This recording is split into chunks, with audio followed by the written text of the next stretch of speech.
मित्रांनो, मी शंतनू शामराव कमळे, इयत्ता 5वी। आज 5 सप्टेंबर शिक्षक दिनानिमित्त सर्वांना खूप खूप शुभेच्छा।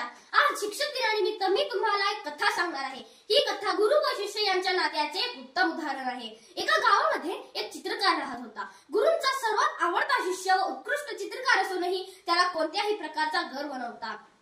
एकदा त्याने 3 दिवस कष्ट करून एक सुंदर असं चित्र काढलं, पण आपलं चित्र चांगलं झालंय का हा प्रश्न त्याला कुणाला तरी विचारावासा वाटला। त्याने आपलं चित्र एका गजबजलेल्या रस्त्यावरती नेलं व बाजूला ठेवलं आणि चित्राच्या बाजूला एक पाटी लिहिली की मी हे काढलेलं चित्र तुम्हाला कसं दिसतं? यामध्ये जर कुठेही चूक असेल तर तिथे एक छोटीशी फुली करा।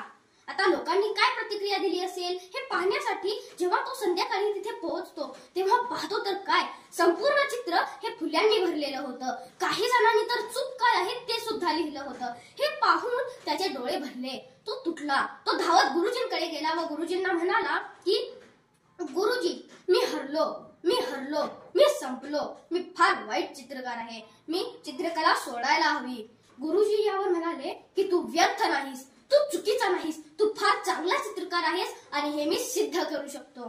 गुरुजींनी त्याला तसेच चित्र काढून आणण्यास सांगितले। तो चित्रकार 2 दिवसांनी चित्र घेऊन गुरुजींकडे आला।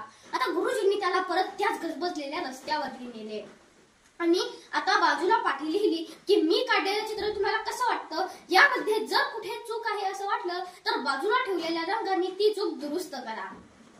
आता लोकांनी काय प्रतिक्रिया दिली हे पाहण्यासाठी ते दोघे गुरु शिष्य तिथे पोहोचतात, तर कोणीही त्या चित्राला हात देखील लावला नव्हता।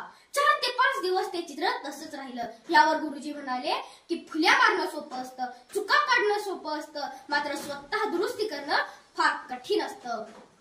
गुरूंनी त्याला सांगितले की दुनियेच्या कोर्टात स्वतःला उभं करू नको, सर्वांची मतं ऐक, पण इतरांच्या मतांनी तुटून जाऊ नको। मी कोण आहे आणि मी कसा आहे हे पहिल्यांदा स्वतःला विचार।